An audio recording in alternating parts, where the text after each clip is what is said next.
is Shuang, as you know, and I am with the Chinese American Citizens Alliance Voices Uplifting Project, which is what we're doing right now here at the C.A.C.A National Lodge headquarters in San Francisco.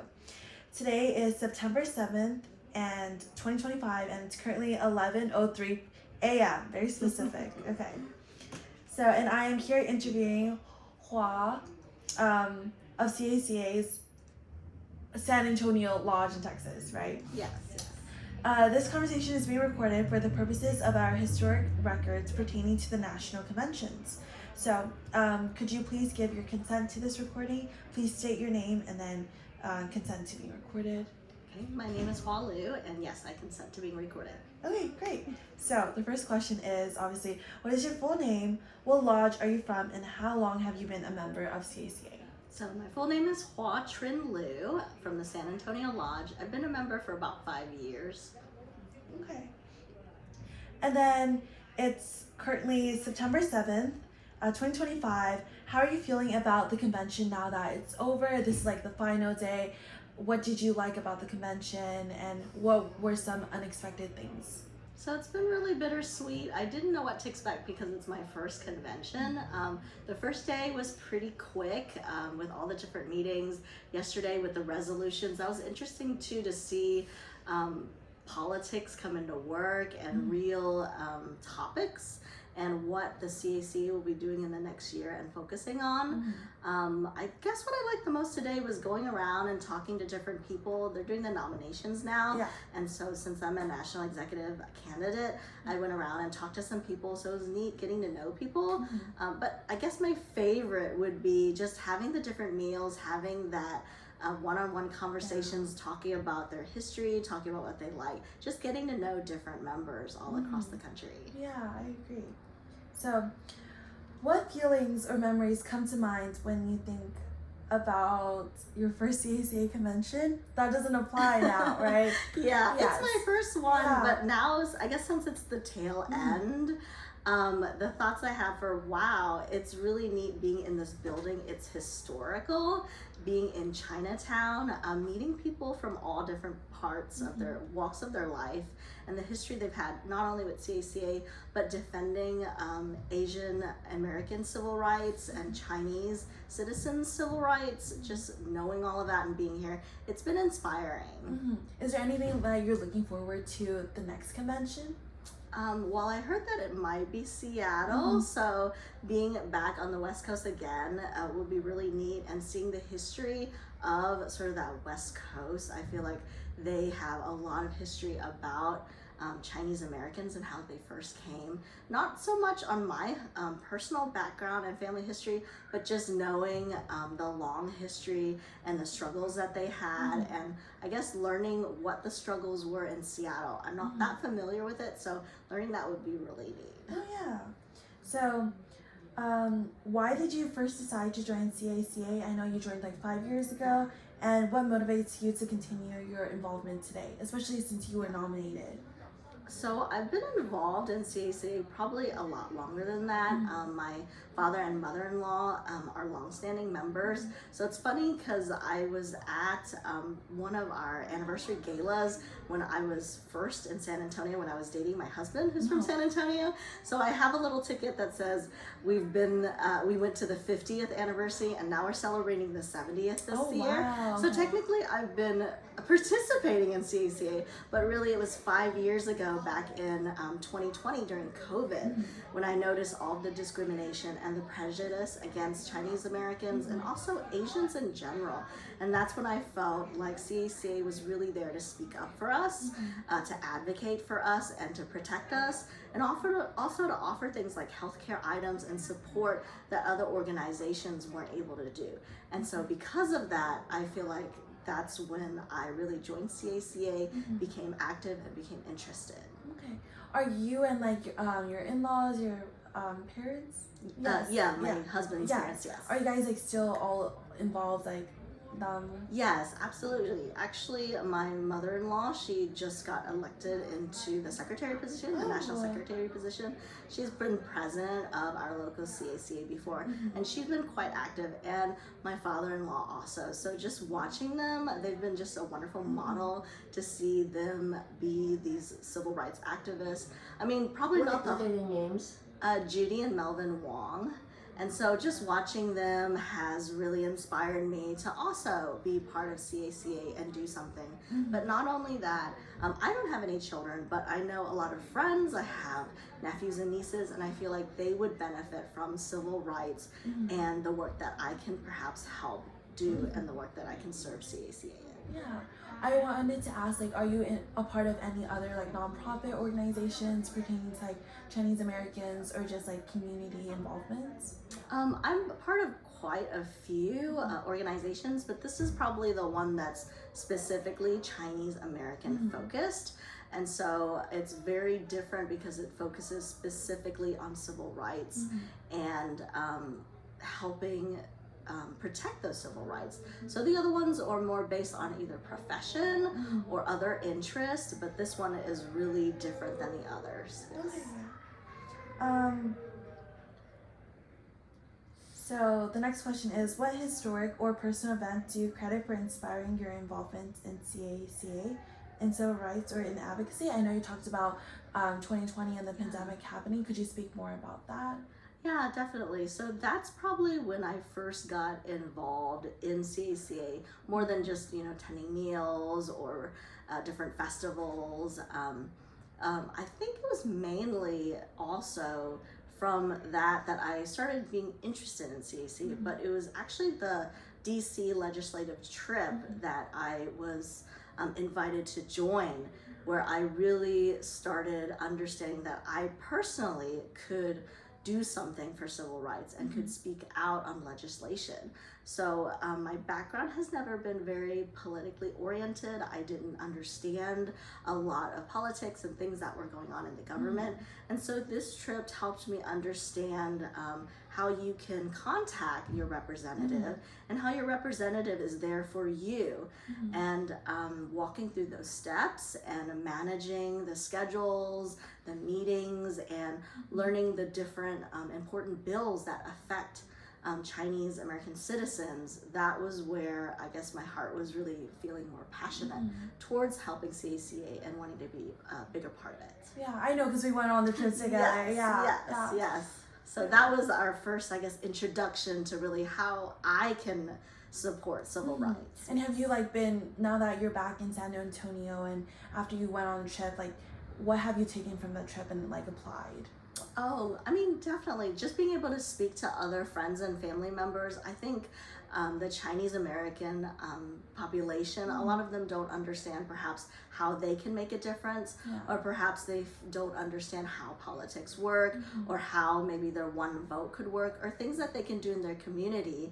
Not just go to DC, but also small things like voter registration or just general awareness and knowing about current trends and events, how that can be helpful overall. It doesn't have to be something big, even something small, and sharing your thoughts and keeping up to date with what's going on is enough to make a difference. I agree. So founded in 1895, C.A.C.A is regarded as the oldest continuous civil rights and advocacy organization established for Americans of Chinese ancestry. What do you credit for its longevity and sustainability, and how might you attract younger people to join the San Antonio Lodge? Well, definitely it's the members. I feel like anything else could be different, but when you have the member come up to you and talk to you and explain the passion and the mission, that really makes a difference. When you can see the vision of the group and understand how you can participate and how your participation can really make a change and a lasting sort of legacy. Yeah, I definitely enjoy listening to all your stories and everyone else's here at the convention. You guys have been so involved in the organization and it really feels like a family. So I love that. Yeah. And then how might you attract younger people? Oh, aspect? definitely. I think for younger people, they're always looking for mentors. They're Yeah. always looking for someone they can follow, someone they can model.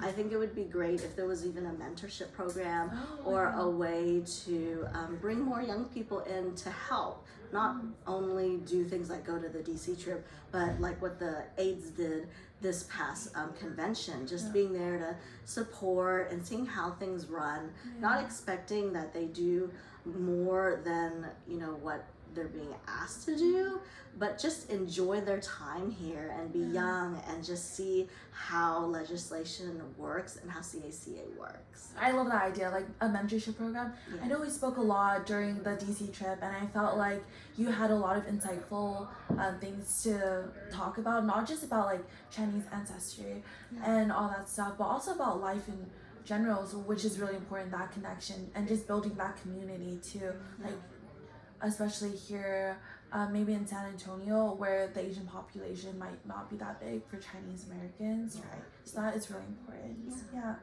So what accomplishments of C.A.C.A. are you most proud to have witnessed or been a part of? Probably the legislative trip. I mean, for me, that was extremely out of my comfort zone to go to DC and also to plan this big travel event and meet with legislators. I never knew the process to it, and it felt overwhelming, but once I got there, it didn't feel overwhelming at all. It felt casual, it felt easy, it felt doable, and having that team together just made precious memories. And so I probably enjoyed that the most, felt that was most life-changing. Yeah, I felt like we learned a lot and connected a lot on the trip, like the whole group and all that stuff.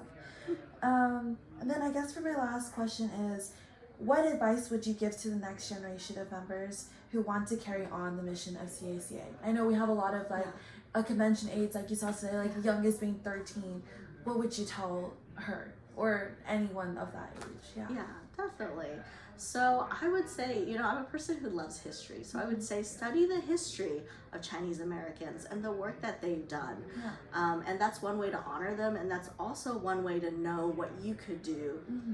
Another thing would be to keep abreast of what's going on in the news. I mean, you may not understand all of it, but there are ways that you could see what's going on. Figure out your passion, figure out your viewpoint, and that's the most important thing. It doesn't matter what your friends are doing, what your parents are doing, figure out what you want to believe in. And Margie actually asked this in the last interview, but would you like to give some type of like background on like your career and how that might have affected your journey in like C.A.C.A. or in the community? Oh, sure. So I have a bachelor's in English and Asian Studies from UT Austin, and I also hold an MBA from University of Concordia University. And I just finished my library science master's from University of North Denton, and so I do like Asian history. I love communication. And my background is a bit in project management and accounting, so I have a lot of different things going on. But maybe that's why I like C.A.C.A. is because I can use so many different skills to help and support the organization. Yeah, thank you. Would you like to add anything, Margie, to that? First of all, how do you like your name to be pronounced?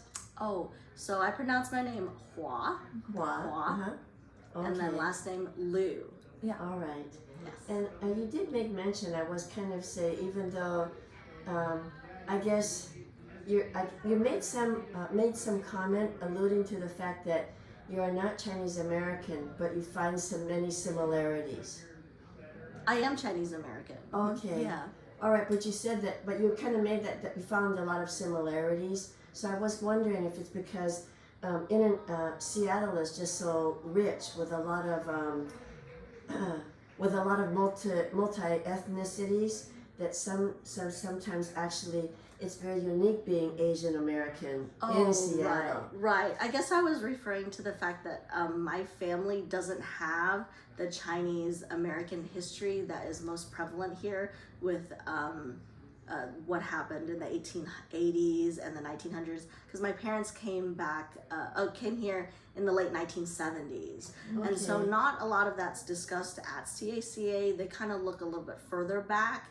So it would be interesting if they sort of reviewed some of the other things that are more current. Newer immigration? Yes, and I think that could bring in different new members also who came in during a later wave of, the Chinese diaspora. Would you feel comfortable just to give a snippet of their experience, just to give an idea? In the mid-70s, you say? Yes. And what prompted them, and where did you settle? Sure. So my parents came to the U.S. From Haiphong originally, right after the Vietnam War, and so that's northern Vietnam. So they came via a boat first to Hong Kong. They bought passage with like a gold bar or something like that. And so they went to Hong Kong first, and they were put in a refugee camp for several months. So my dad worked. It was just my older brother and sister at the time. And so they waited for a country to accept them. And so the U.S. came along, so they decided to come to the U.S. My dad really liked cowboys, so he chose Texas as opposed to California. Yeah. So that's why my history's a little different. We didn't think about the West Coast for whatever reason. Yeah. They came directly to Texas, but actually they had to stop in the Philippines first. So they were quarantined in the Philippines for several months. In which after that they were able to go to Dallas. They were sponsored by a church who helped my dad find a job. He was a jeweler and my mom a seamstress, and so they helped them find jobs and took care of some housing and things like that. So it was a little community where they could stay together with people with a similar background. So from there, that's how they worked, that's how they took care of their family. And so I was born a little bit later in the early 80s. So I didn't. In Dallas? Yeah, so I didn't so that was witness. home. Yeah, so Dallas has been home to me, but again, I didn't witness a lot of those tough days where they had to go from a boat, where they had to be quarantined. All these things I didn't have to feel, and so I'm the first and I may be the second Chinese American citizen in my family, because the rest of their family members went to different countries. So they really were separated from all of their family members, yes. How many siblings do you have? I have an older brother and sister that were born in Vietnam. Okay. Yeah. So are you the only one born on American soil? Only me and my niece. We are the only two children in all of our families to be born in America. The rest are in Europe, Vietnam, and China. Is your niece also in San Antonio? No, she's in Dallas, yeah. Oh, okay. Is she interested in like joining C.A.C.A? Like, Oh, have you she's brought too up? young right Oh, now. okay. Yeah. She's like 16. 16? Yeah. I mean, bring in the young people. Yeah. Remember we were talking about That's that? not young. Yeah. Jerry, that's about Jerry's age. Oh, yeah, that's he's a true. teenager. Yeah. Well, that's really great. Thanks so much for so much the for rich sharing. background. Yeah.